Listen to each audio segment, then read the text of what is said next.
Good morning dear student, सभी लोगों को मेरा नमस्कार। स्वागत करते हैं आप सभी का आपके अपने YouTube channel OD study point में। तो प्यारे दोस्तों, आज की क्लास में हम लोग स्टार्ट करेंगे फिजिक्स का चैप्टर नंबर 3, जिस चैप्टर का नाम है डियर स्टूडेंट गति। यानी कि आज की क्लास में डियर स्टूडेंट गति चैप्टर को बहुत ही बेहतरीन तरीके से कवर करने वाले हैं। सिंगल वीडियो के माध्यम से डियर स्टूडेंट गति के जितने भी बेसिक कॉन्सेप्ट होते हैं, टोटल कॉन्सेप्ट को बहुत ही बेहतरीन तरीके से कवर करने वाले हैं। गति आपका एक ऐसा चैप्टर है डियर स्टूडेंट जिससे आपके पॉलिटेक्निक अथवा आईआईटी एंट्रेंस एग्जाम में प्रत्येक वर्ष 3 से 4 क्वेश्चन पूछे जाते हैं। और जो भी क्वेश्चन पूछे जाते हैं टोटल क्वेश्चन कॉन्सेप्चुअल होते हैं। यानी कि आपको कॉन्सेप्ट अच्छी तरीके से पता है तो गति के किसी भी क्वेश्चन को आप मैक्सिमम डियर स्टूडेंट, यदि आपका न्यूमेरिकल टाइप का क्वेश्चन है तो 5 से 10 सेकंड के अंदर सॉल्व कर सकते हो। और यदि आपका थ्योरेटिकल टाइप का क्वेश्चन है तो मैक्सिमम आपको 1 सेकंड लगना है। तो आज की क्लास में डियर स्टूडेंट मैं आप लोगों को गति को इस तरीके से पढ़ाऊंगा, यदि आप पूरी क्लास अच्छी तरीके से देख लेते हो तो एक भी क्वेश्चन आपको ऐसा नहीं देखने को मिलेगा जो आपसे सॉल्व ना। बहुत ही बेहतरीन तरीके से सारी चीजों को कवर करते हुए आज की क्लास में डियर स्टूडेंट गति चैप्टर के बेसिक कॉन्सेप्ट को विद एग्जांपल कंप्लीट करने वाले हैं। और डियर स्टूडेंट, हमारे चैनल के माध्यम से आपको पॉलिटेक्निक अथवा आईआईटी एंट्रेंस एग्जाम की बिल्कुल फ्री ऑफ कॉस्ट कंप्लीट तैयारी करवाई जा रही है। यदि आप डियर स्टूडेंट, आपका कोई रिश्तेदार या आपका कोई भी दोस्त बिल्कुल फ्री ऑफ कॉस्ट, वो भी बिल्कुल बेहतरीन तरीके से पॉलिटेक्निक अथवा आईआईटी एंट्रेंस एग्जाम 2025 की तैयारी करना चाहता है तो हमारे चैनल के माध्यम से जुड़ सकता है। बहुत ही बेहतरीन तरीके से मैं सारे सब्जेक्ट को कवर करने वाला हूं। पिछले 5 सालों से डियर स्टूडेंट मैं आपको पॉलिटेक्निक अथवा आईआईटी एंट्रेंस एग्जाम के लिए तैयारी करा रहा हूं। बहुत ही बेहतरीन तरीके से सारी चीजों को कवर करने वाले हैं। तो डियर स्टूडेंट, हमारी आपसे रिक्वेस्ट है, जो भी स्टूडेंट अभी तक हमारे चैनल ओडी स्टडी पॉइंट को सब्सक्राइब नहीं किए हैं, सब्सक्राइब जरूर कर लेना और बेल आइकन को भी प्रेस कर लीजिएगा, जिससे हमारी अपकमिंग आने वाली वीडियो का नोटिफिकेशन आपको मिलता रहे। तो चलिए स्टार्ट करते हैं डियर स्टूडेंट इस चैप्टर को, गति को। देखते हैं इस चैप्टर का बेसिक कॉन्सेप्ट में कौन-कौन से टॉपिक हैं। तो ध्यान से समझिएगा डियर स्टूडेंट, बहुत ही बेहतरीन तरीके से सारी चीजों को कवर करने वाले हैं। तो सबसे पहले हम बात करते हैं डियर स्टूडेंट, गति होता क्या है, क्या है ये गति। तो डियर स्टूडेंट, सिंपल सा डिफिनेशन है, समय के साथ किसी वस्तु की स्थिति में जो परिवर्तन होता है वही आपका गति कहलाता है। यानी कि समय के साथ यदि आपके किसी भी वस्तु की स्थिति में परिवर्तन होता है वही आपका गति कहलाता है। जैसे डियर स्टूडेंट, मैं आपका बोर्ड के एक साइड हूं, जैसे मैं स्मार्ट बोर्ड के एक साइड हूं और मैं चल करके डियर स्टूडेंट स्मार्ट बोर्ड के दूसरे साइड आ गया, तो मैंने क्या किया, समय के साथ अपनी अवस्था में परिवर्तन किया, समय के साथ अपनी स्थिति में परिवर्तन किया, यही आपका गति कहलाता है। तो गति आपको अच्छी तरीके से समझ में आ गया होगा कि गति किसे कहते हैं। गति आपको अच्छी तरीके से समझ में आ गया होगा कि समय के साथ डियर स्टूडेंट किसी वस्तु की स्थिति में जो परिवर्तन होता है वही आपका गति कहलाता है। ठीक है, अब हम बात करते हैं डियर स्टूडेंट, दूरी क्या होता है। तो किसी भी गतिमान वस्तु द्वारा किसी भी समय में किसी भी दिशा में जो तय की गई लंबाई होती है उसे हम दूरी कहते हैं। यानी कि कोई भी यदि आपका गतिमान वस्तु है, किसी भी समय में किसी भी दिशा में जो उसके द्वारा तय की गई लंबाई होती है उसे हम क्या कहते हैं, दूरी कहते हैं। जैसे डियर स्टूडेंट, यदि मैं इस स्मार्ट बोर्ड के इस साइड से चल करके मैं स्मार्ट बोर्ड के दूसरे साइड आ गया, तो मैंने क्या किया, एक लंबाई तय की, एक लंबाई तय की स्मार्ट बोर्ड के दूसरे साइड से मैं स्मार्ट बोर्ड के पहले साइड आ गया, यानी कि हमने एक लंबाई तय की, यही आपका दूरी होता है। तो ध्यान में रखिएगा, किसी भी गतिमान वस्तु द्वारा किसी भी समय में किसी भी दिशा में जो तय की गई लंबाई होती है वही आपका दूरी होती है। दूरी जो आपका है डियर स्टूडेंट एक प्रकार की अदिश राशि है। कैसी राशि है? जो दूरी आपका है डियर स्टूडेंट एक प्रकार की अदिश राशि है। ध्यान में रखिएगा, डायरेक्ट क्वेश्चन पूछा जाता है कि दूरी आपका अदिश राशि है कि सदिश राशि है। तो दूरी आपका अदिश राशि है डियर स्टूडेंट, और दूरी का जो मान है डियर स्टूडेंट वो आपका कभी भी जीरो नहीं हो सकता। जीरो दूरी का मान डियर स्टूडेंट आपका कभी भी जीरो नहीं हो सकता। तो डिफिनेशन लिखना चाहते हैं तो लिख सकते हैं, किसी गतिमान वस्तु द्वारा किसी समय में किसी भी दिशा में जो तय की गई लंबाई होती है उस वस्तु की दूरी होती है। और जो दूरी आपका है डियर स्टूडेंट एक प्रकार की अदिश राशि है, और दूरी का मान कभी भी आपका शून्य नहीं हो सकता। यहाँ तक आपको कॉन्सेप्ट क्लियर है। नेक्स्ट हम आगे चलते हैं, ध्यान से समझिएगा डियर स्टूडेंट। नेक्स्ट आपका जो टॉपिक है वो आपका है डियर स्टूडेंट विस्थापन क्या होता है। तो बिल्कुल सिंपल सा डेफिनेशन है डियर स्टूडेंट कि विस्थापन होता क्या है? किसी वस्तु के अंतिम तथा प्रारंभिक स्थितियों के बीच की दूरी को हम विस्थापन कहते हैं। किसी भी वस्तु के अंतिम तथा प्रारंभिक स्थितियों के बीच के दूरी को हम लोग क्या कहते हैं? विस्थापन कहते हैं। जैसे मैं इस तरीके से बना दूं, ये आपका ए पॉइंट है, तो सबसे पहले मैं ए से बी गया, फिर मैं बी से सी गया। तो विस्थापन का डिफिनेशन क्या होता है? किसी भी वस्तु की अंतिम तथा प्रारंभिक स्थितियों के बीच की दूरी को हम लोग विस्थापन कहते हैं। तो यहाँ पर जो आपका विस्थापन होगा डियर स्टूडेंट वो क्या हो जाएगा? यहाँ पर जो आपका विस्थापन होगा वो आपका ए से सी तक की जो दूरी होगी यही आपका विस्थापन होगा। विस्थापन का बिल्कुल सिंपल सा डेफिनेशन है कि किसी भी वस्तु के अंतिम तथा प्रारंभिक स्थितियों के बीच की जो दूरी होती है यही आपका विस्थापन कहलाता है। विस्थापन डियर स्टूडेंट एक प्रकार की क्या है? सदिश राशि है। विस्थापन क्या है? एक प्रकार की सदिश राशि है, और विस्थापन का जो मान है शून्य हो सकता है। विस्थापन का जो मान है डियर स्टूडेंट वो आपका शून्य हो सकता है। अब आपके दिमाग में ये चल रहा होगा कि शून्य किस तरीके से हो सकता है, तो ध्यान से देखो शून्य किस तरीके से हो सकता है डियर स्टूडेंट, ध्यान से समझिएगा। जैसे डियर स्टूडेंट ए मैंने कोई ओ पॉइंट ले लिया, इस ओ पॉइंट से मैंने चलना स्टार्ट किया और चलते चलते चलते चलते डियर स्टूडेंट पुनः मैं ओ पॉइंट पर ही आ गया।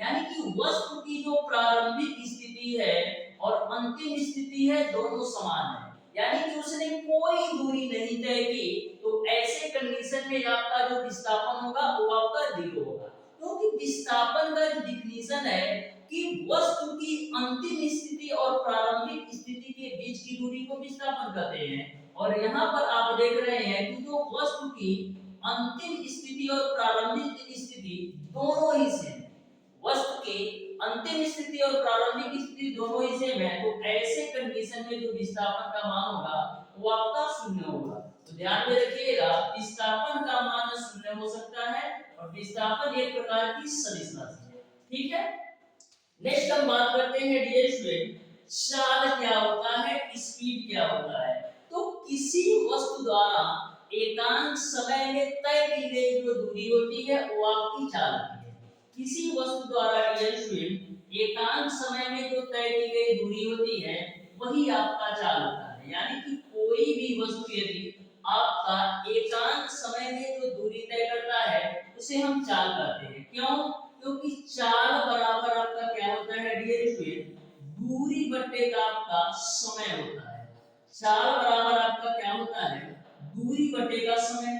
तो यहाँ से यदि हम समय का मान एक ले ले, यदि हम समय का मान एक ले ले तो चाल बराबर क्या हो जाएगा, तो चाल बराबर आपका दूरी हो जाएगा। तो मैंने क्या बताया, एकांक समय में किसी भी वस्तु द्वारा जो चली गई दूरी होती है उसे हम चाल कहते हैं। एकांक समय में किसी भी वस्तु द्वारा जो चली गई दूरी होती है उसे हम चाल कहते हैं। तो चाल भी आपको समझ में आ गया होगा। जो चाल आपका है डियर स्टूडेंट एक प्रकार की अदिश राशि है। डायरेक्ट क्वेश्चन पूछा जाता है कि चाल है एक अदिश राशि है कि सदिश राशि है। तो जो आपका चाल है डियर स्टूडेंट एक प्रकार की अदिश राशि है और चाल की जो एसआई यूनिट होती है वो आपका मीटर पर सेकेंड होता है। चाल की जो एसआई यूनिट होती है वो आपका मीटर पर सेकेंड होता है। यहाँ तक आपको सारी बातें समझ में आ गई हैं। अब डियर स्टूडेंट आपके एग्जामिनेशन में यदि आपको कभी-कभी न्यूमेरिकल पूछ लिया जाता है तो उसमें आपको किलोमीटर प्रति घंटा में वैल्यू दे रखा होता है और आपसे आंसर पूछा जाता है मीटर प्रति सेकंड में। तो यहाँ पर आपका एक कंडीशन बनता है यदि आपका किलोमीटर प्रति घंटा में कोई वैल्यू दे रखा हो और इसको आपको मीटर प्रति सेकंड में बदलना हो तो हम किससे गुणा करते हैं? हम इसमें 5/18 से गुणा करते हैं। यदि आपकी कोई भी वैल्यू किलोमीटर प्रति घंटा में दे रखी हो और इसको मीटर प्रति सेकंड में बदलना हो तो हम लोग किससे गुणा करते हैं? 5/18 से। वहीं पर कोई वैल्यू यदि आपका मीटर प्रति सेकंड में दे रखा हो और इसको यदि आपको किलोमीटर प्रति घंटा में बदलना हो तो क्या करते हैं? 18/5 से गुणा करते हैं।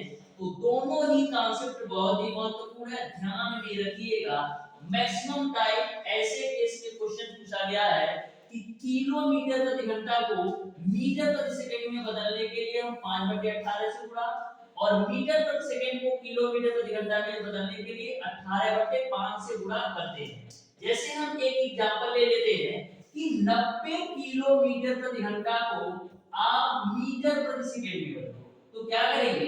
किलोमीटर प्रति घंटा को हमको मीटर प्रति सेकंड में बदलना है तो किससे गुणा करना पड़ेगा? 5/18 से। तो 90 गुणे 5/18 कर दो, 18 बचे 90 यानी कितना? 5 बचे 25 मिल जाएगा, यानी कि 25 मीटर प्रति सेकंड हो जाएगा।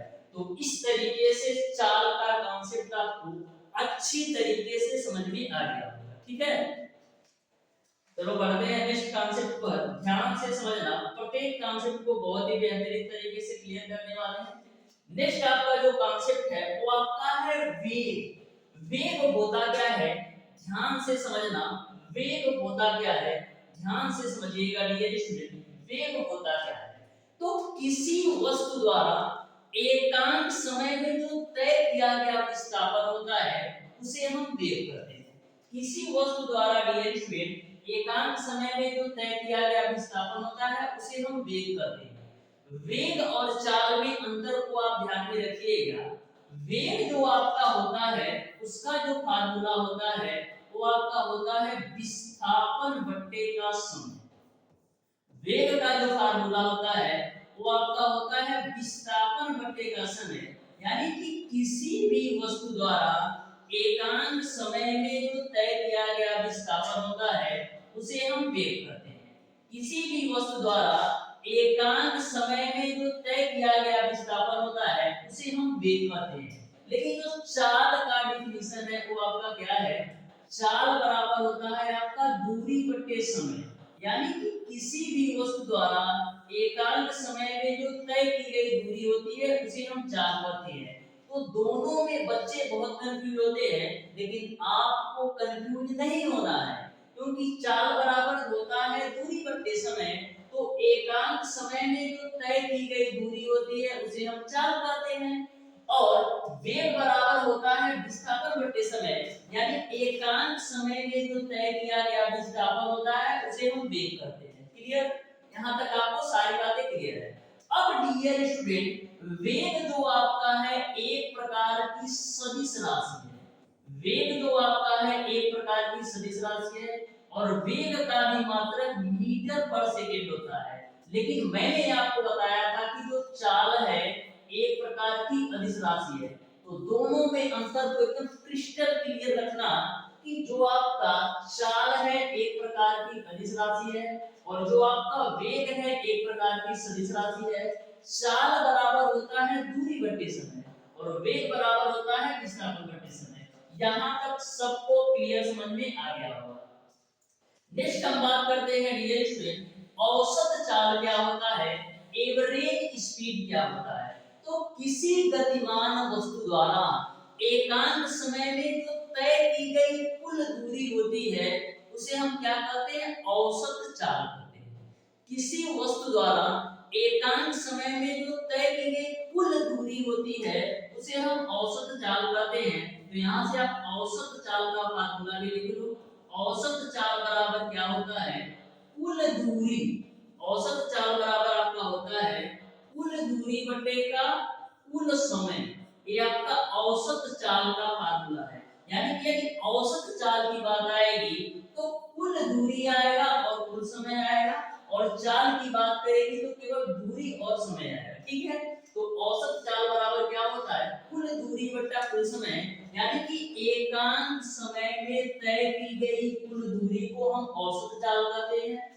वहीं पर हम बात करें डियर स्टूडेंट कि औसत वेग क्या होता है। औसत वेग क्या होता है? तो एकांक समय में तय किए गए कुल विस्थापन को हम औसत वेग कहते हैं। एकांक समय में तय किए गए कुल विस्थापन को हम क्या कहते हैं? औसत वेग कहते हैं। तो यहाँ पर इसका भी फार्मूला लिख लो। औसत वेग बराबर क्या होता है? तो एकांक समय में तय किए गए कुल विस्थापन को औसत वेग कहते हैं। यानी कि आपका हो जाएगा कुल विस्थापन बटे का आपका हो जाएगा कुल समय। तो ध्यान में रखिएगा, कुल समय औसत वेग बराबर आपका होता है कुल विस्थापन बटे का कुल समय।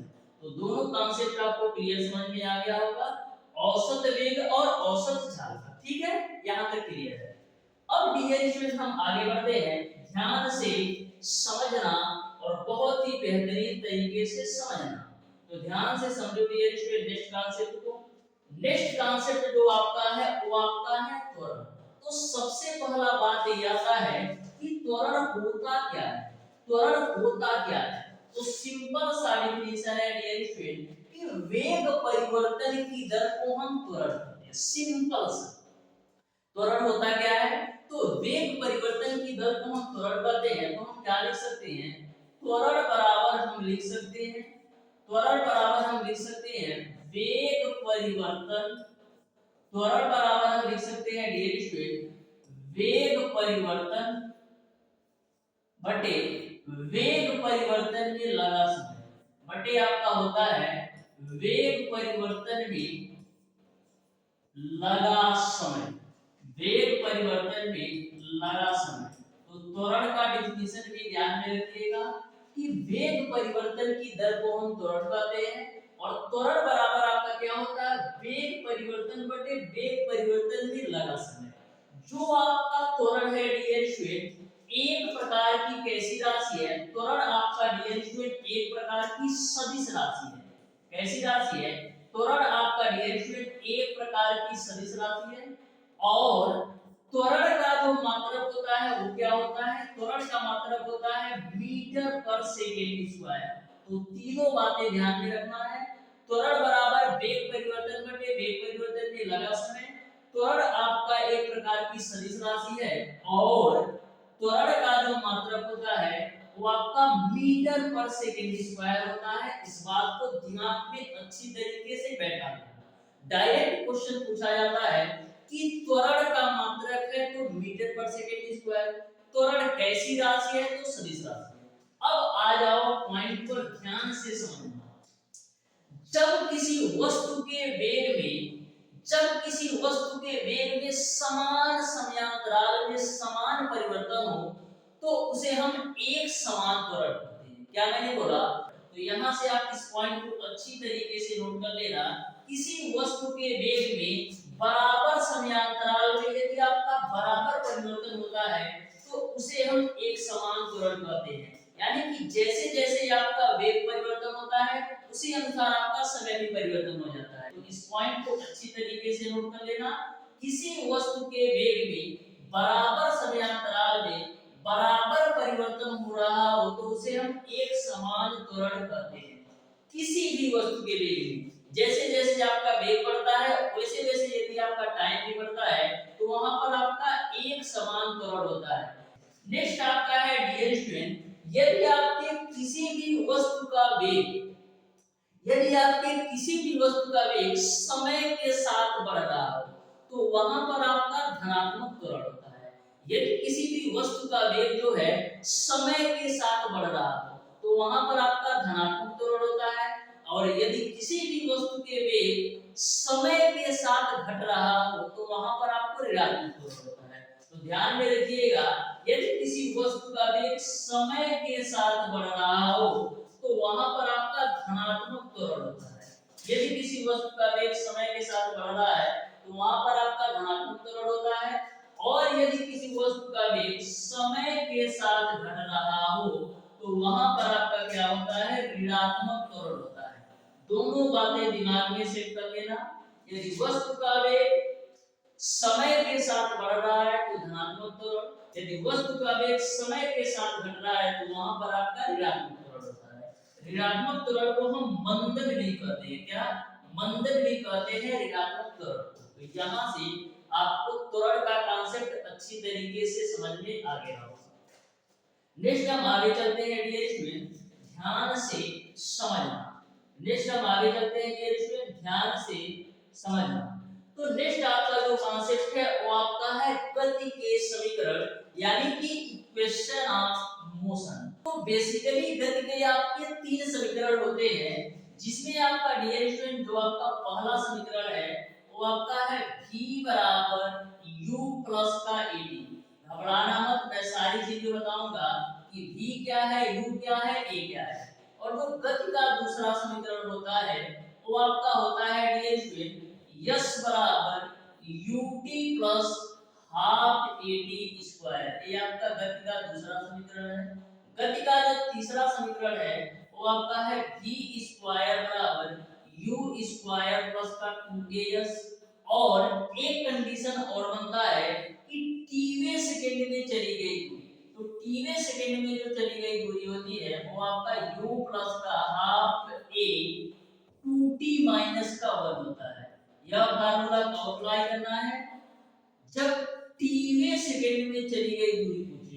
टीवें सेकंड में चली गई दूरी पूछे, चली गई दूरी पूछे, तो टीवें सेकंड में जो चली गई दूरी होती है वो आपका u plus half a 2t minus का 1 होता है। अब ध्यान से समझो, जो आपका v है डियर स्टूडेंट, ये आपका क्या है, अंतिम वेग है। जो आपका v है डियर स्टूडेंट, ये आपका अंतिम वेग है। और जो आपका u है डियर स्टूडेंट, ये आपका क्या है, प्रारंभिक वेग है। ये आपका क्या है, प्रारंभिक वेग है आपका u। और a आपका क्या है डियर स्टूडेंट, a आपका त्वरण है। a आपका क्या है, त्वरण है। और t आपका क्या है, समय है। t आपका क्या है, समय है। उसके बाद से जो आपका s है डियर स्टूडेंट, चली गई दूरी है। क्या है, चली गई दूरी आपका जो है वो आपका s है। यहां तक आपको क्लियर है। अब इसमें कुछ महत्वपूर्ण पॉइंट ध्यान में रखना है जिससे आपको न्यूमेरिकल सॉल्व करते दिक्कत ना हो। तो जब डियर स्टूडेंट मंदन होता है ना, तो जो त्वरण का मान होता है, जब आपका मंदन होता है डियर स्टूडेंट, तो जो आपका त्वरण का मान होता है उसको आपको निगेटिव लेना होता है। जब जब मंदन होता है डियर स्टूडेंट तो त्वरण का मान आपको निगेटिव लेना होता है। इसके अलावा जब वस्तु आपका एक समान वेग से गतिमान हो तो ऐसे कंडीशन में जो त्वरण का मान होता है वो आपका 0 होता है। जब वस्तु जो है एक समान वेग से गतिमान हो तो ऐसे कंडीशन में जो आपका त्वरण का मान होता है 0 होता है।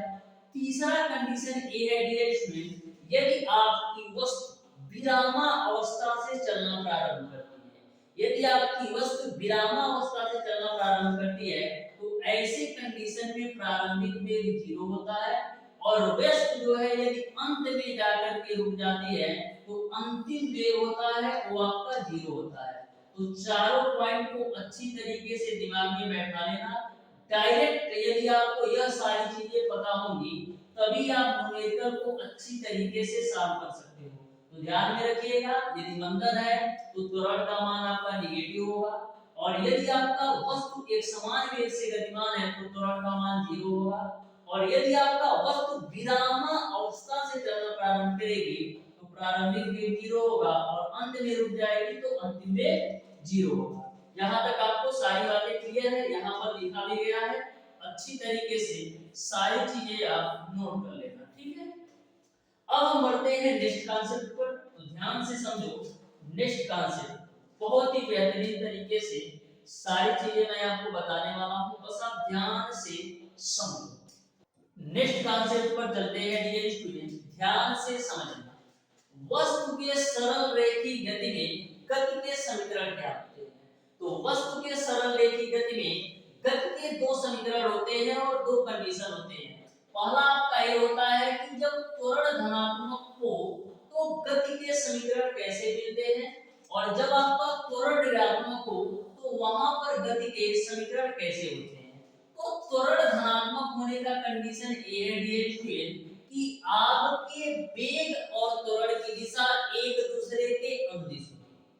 त्वरण धनात्मक आपका उस कंडीशन में होगा जब आपके वेग और त्वरण की दिशा एक दूसरे के अनुदिश होगी, यानी त्वरण और वेग की दिशा एक दूसरे के समांतर होगी, या यह कह सकते हो त्वरण और वेग की दिशा एक ही दिशा में होगी, तो ऐसे कंडीशन में त्वरण आपका धनात्मक होगा। इसी का जस्ट अपोजिट यदि आपके त्वरण की दिशा वेग के विपरीत होगी, यदि आपके त्वरण की दिशा वेग के विपरीत होगी, तो ऐसे कंडीशन में जो आपका त्वरण होगा वो आपका ऋणात्मक होगा। यहाँ तक आपको अच्छी तरीके से क्लियर समझ में आ गया होगा कि त्वरण धनात्मक कब होगा और त्वरण ऋणात्मक कब होगा।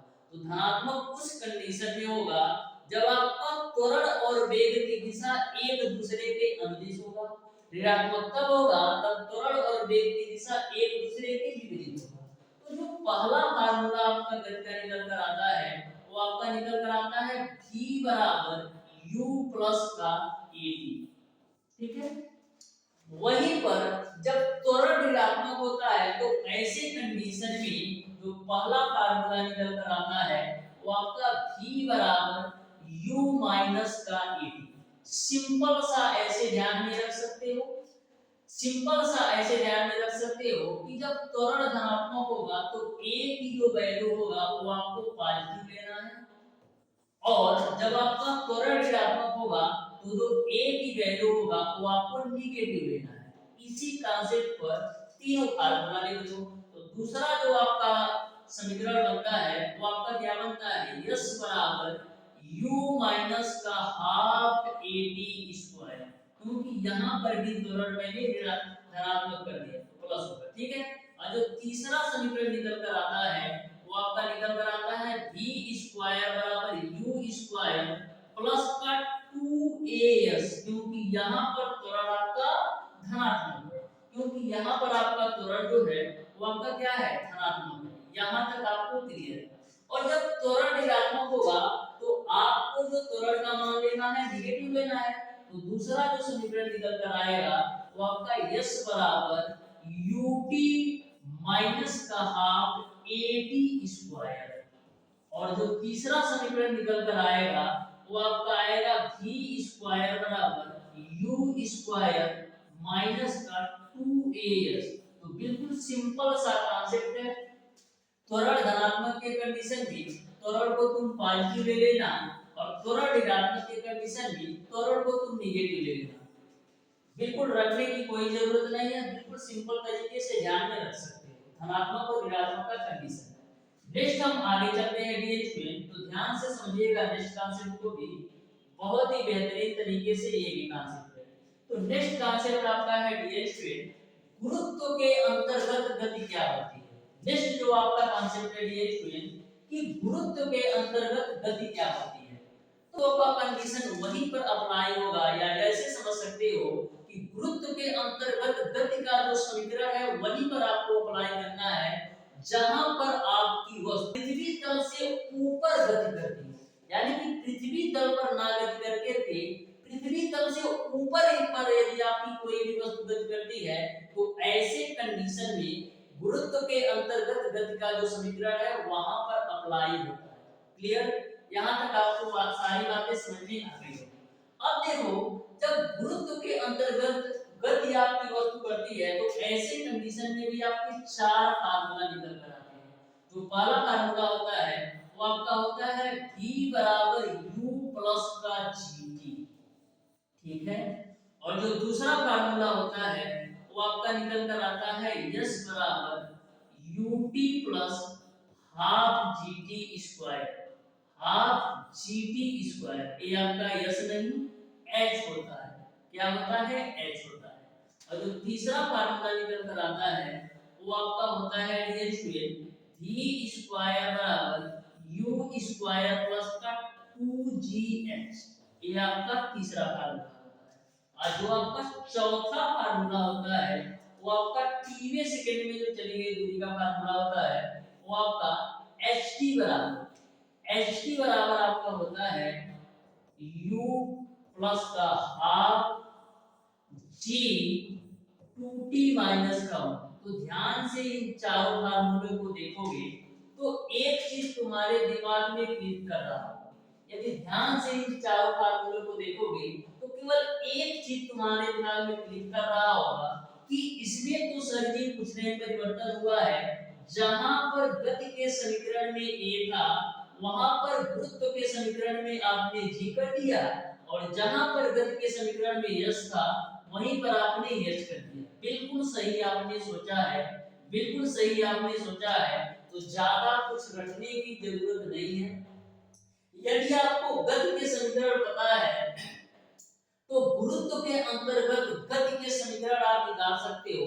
बस चेंज केवल इतना है, जहां पर आप गति के समीकरण में त्वरण के लिए a यूज कर रहे थे वहीं पर आप गुरुत्व के अंतर्गत गति के समीकरण में g यूज करोगे।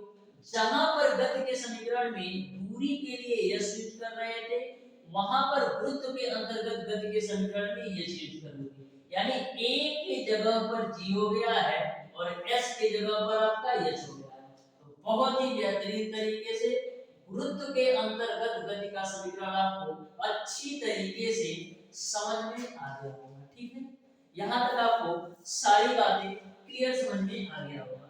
अब नेक्स्ट कॉन्सेप्ट पर हम चलते हैं। नेक्स्ट कॉन्सेप्ट को आप ध्यान से सुनना। यहाँ पर भी डियर स्टूडेंट आपका यदि आपका गुरुत्वीय त्वरण का मान g किस कंडीशन में पॉजिटिव होगा और गुरुत्वीय त्वरण का मान g किस कंडीशन में नेगेटिव होगा, यहाँ पर भी क्वेश्चन पूछे जाते हैं आपके न्यूमेरिकल में।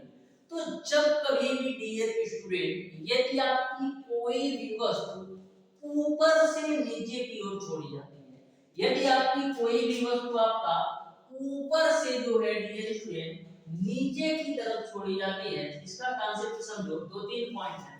पहला पॉइंट ये ध्यान में रखना, जब कोई भी वस्तु डियर स्टूडेंट ऊपर से नीचे की ओर छोड़ी जाती है, जब कोई भी वस्तु ऊर्ध्वाधर ऊपर से नीचे की तरफ छोड़ी जाती है तो वहां पर आपको क्या g का मान पॉजिटिव लेना है। तो यदि आपकी कोई भी वस्तु ऊर्ध्वाधर ऊपर से नीचे की तरफ छोड़ी जाती है तो वहां पर आपको g का मान पॉजिटिव लेना है, और जब कोई भी वस्तु आपका नीचे से ऊपर की तरफ फेंकी जाती है तो वहां पर आपको g का मान नेगेटिव लेना है।